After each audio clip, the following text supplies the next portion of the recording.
tahu kita ada di mana. Aku laksanakan. Kita ada di tahun 970 sebelum Masehi. Kita berada di tempat antara kota Yerusalem kuno dan Gibeon.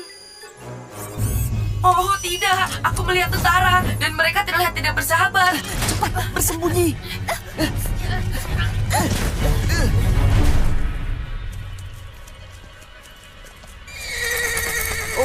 Oh, kenapa kuda ini ketakutan?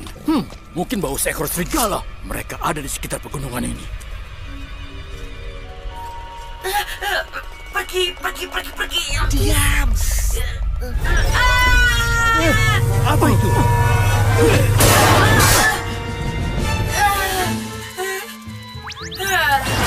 Gizmo. Hai. Aku temukan serigalamu itu. Apa yang kalian lakukan di semak-semak? Mencuri ya? Bukan, justru kami memburu pencuri, percaya atau tidak, dan kami jadi Kelihatannya takut mereka saat... tidak berbahaya. Oh, tetapi Raja Salomo Bersembunyi dari tentara yang mengerikan itu. Aku pun pasti melakukannya. Lepaskanlah mereka. Betul sekali. Kamu dengar itu? Aku bukan serigala. Hah? Di sini tidak mungkin ada serigala beneran, iya kan? Tunggu sebentar. Raja Salomo, kami orang baru di sekitar Dan sini kalau dan... benar-benar ada serigala dan binatang berbahaya lainnya, Apa kami boleh menumpang? Hanya ke kota terdekat saja. Aku menuju Yerusalem. Kalian bisa menumpang bersama tentaraku. Terima kasih banyak. asik.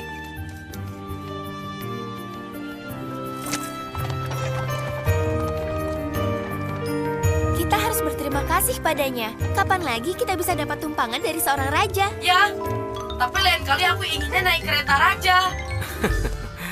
Chris, tadi kamu bilang ingin menangkap pencuri. Ya, ayahku mempercayakan barang berharganya, dan aku mengecewakannya.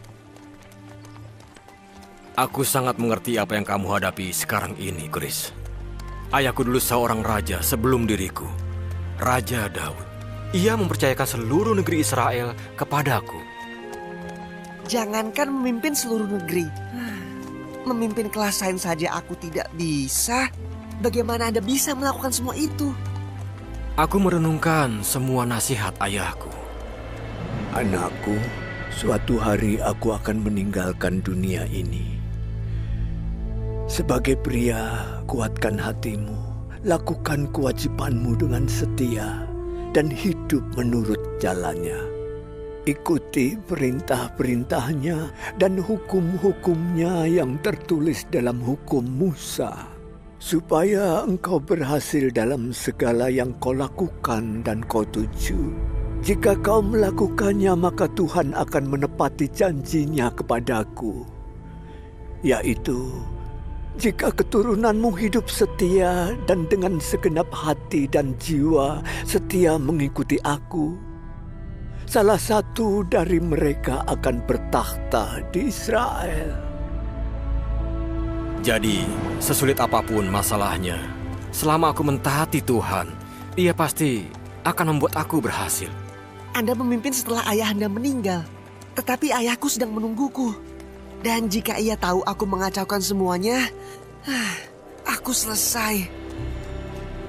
Chris, perjalanan kalian masih sangat jauh. Bagaimana jika kalian datang dan menjadi tamu di istanaku?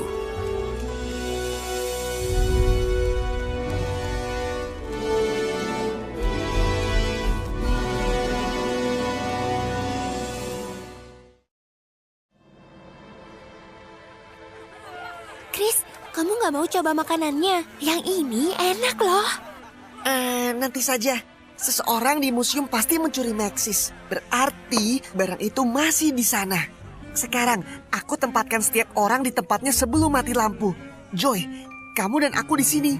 Carson mulai berjalan ke sini, melewati Fabiola dan Juan. Jack, Imari, dan Chen ada dekat. Kamu ngapain? Oh, ini adalah cetakan figur 3D-ku. Diperlengkapi dengan genggaman bergerak yang populer. Aku tahu benda itu, Gizmo. Kenapa kamu menaruh itu dalam reka ulangku? Karena aku bukan buah arah. Kamu bukan buah arah. Memang bukan, dan aku tidak ingin ada yang pikir aku ini buah arah. Tetapi kamu bisa pakai ini bukan buah arah. Giz, singkirkan. Kamu mengira salah satu dari mereka mengambilnya, kan? Dan aku perlu mengerucutkan siapa yang memiliki motif dan kesempatan terbaik. Ya, pelakunya pasti bukan mereka. Kenapa tidak? Karena mereka semua adalah buah, dan buah tidak dapat mencuri Maxis. Serius dong, Gis? Aku serius kok, seperti tangan yang bergerak ini. Apa yang sedang kalian lakukan, teman? Berusaha memecahkan kasus misterinya Chris. Mungkin itulah masalahnya. Apa maksudnya? Ketika aku masih muda dan aku dipercayakan untuk memerintah negeri Israel, aku tidak bisa melakukannya sendiri. Maka aku pergi ke tempat terpenting untuk beribadah di Gibeon. Di situ aku mempersembahkan ribuan kurban kepada Tuhan.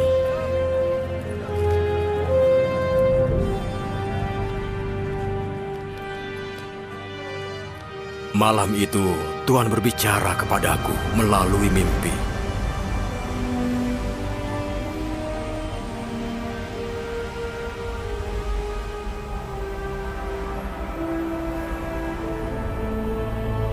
Salomo, mintalah apa saja yang kau inginkan, aku akan mengabulkannya. Ayahku, Daud, hamba-Mu, adalah orang jujur dan melakukan perintah-perintah-Mu. Kau mengangkat hamba-Mu ini sebagai penggantinya. Sekalipun usiaku ini masih sangat muda dan juga tidak berpengalaman, berikanlah aku kebijaksanaan yang kuperlukan untuk membedakan yang baik dan yang jahat. Kalau tidak, bagaimana aku sanggup memimpin bangsa-Mu yang besar ini? Salomo, oleh karena engkau meminta hal demikian, pengertian untuk memutuskan hukum, aku akan menjadikanmu lebih bijaksana dan berhikmat daripada siapapun juga. Bahkan akan kuberikan apa yang tidak kau minta. Seumur hidupmu, kau akan kaya dan dihormati melebihi raja-raja lain. Hikmat? Anda minta hikmat? Maksudnya, Anda bisa minta apa saja. Umur yang super panjang, kekayaan yang berlimpah-limpah. Aku minta kebijaksanaan. Dan Tuhan akan mengabulkan hal yang sama jika orang itu sungguh-sungguh meminta. Percayalah kepada Tuhan dengan segenap hatimu dan jangan bersandar kepada pengertianmu. Akuilah Dia dalam segala lakumu, maka Ia akan meluruskan jalanmu.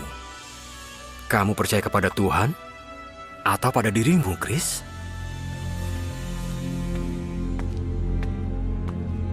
Aku tidak pernah berpikir seperti itu. Mungkin itu karena kamu lebih percaya pada dirimu.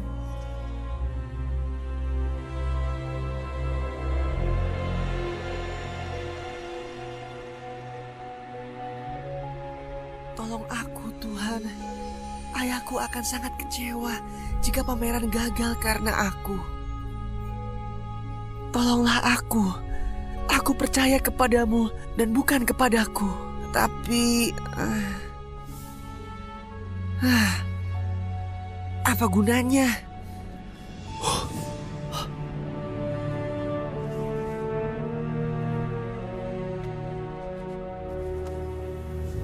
Itu bayiku. Dan kamu tahu itu? Bayimu? Kamu yang mencurinya saat aku tidur. Chris, lihat itu. Ada dua ibu yang menemui Raja Salomo dan mereka memperebutkan seorang bayi. Dan masing-masing mereka mengaku mereka ibunya. Hah?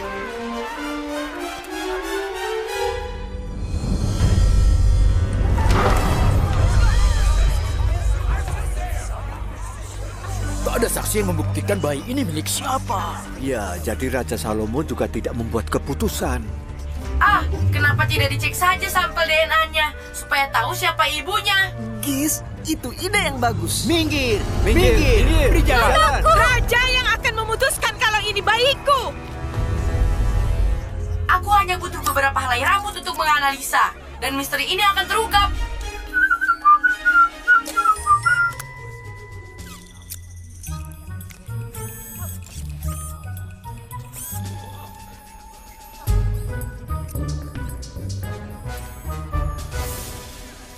Halo, aku akan ambil sedikit rambutmu. Hanya sakit sedikit kok. Oh, benar sekali. Aku bisa pakai ini untuk cek DNA. Gis, cepat. Kita butuh menganalisa DNA-nya. Aku akan menganalisanya di lab saat kita pulang. Hasilnya akan keluar dalam waktu 8 minggu. Gizmo! Raja datang. Apa yang harus dilakukan? Bagaimana dia membuat keputusan?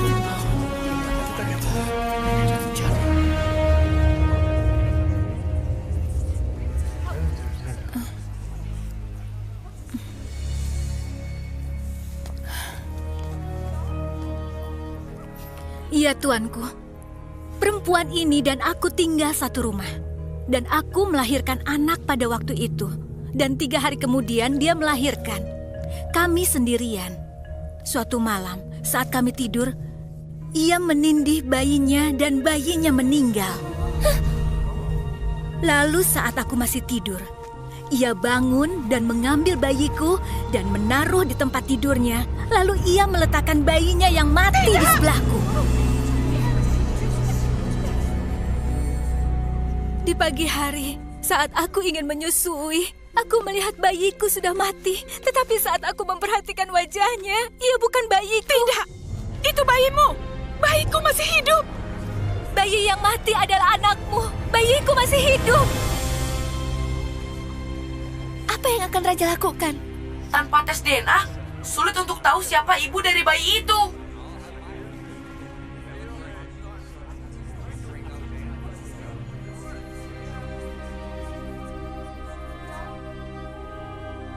Tuhan, berikan aku kebijaksanaan.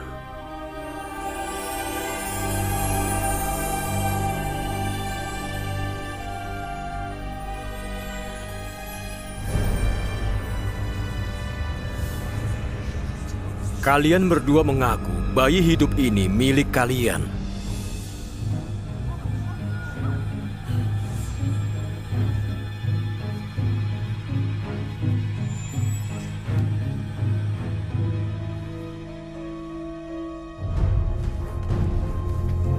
Berikan padaku sebuah pedang.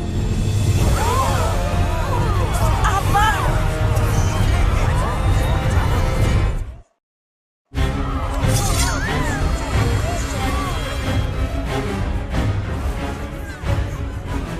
Kenapa jadi begini?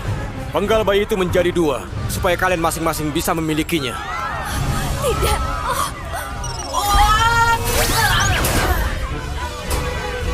Letakkan bayinya. Tolong jangan bunuh anakku.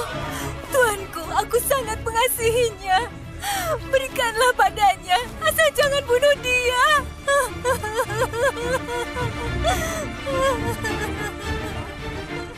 Ayo, belah saja jadi 2, supaya tidak satu pun memilikinya.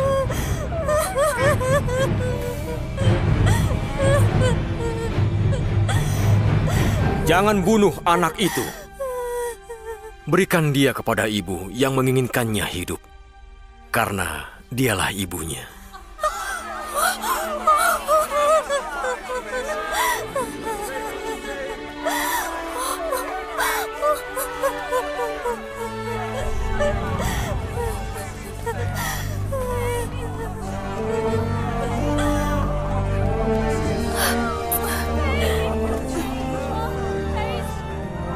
Tuhan memberinya hikmat untuk menyelesaikan masalah yang mustahil. Superbook,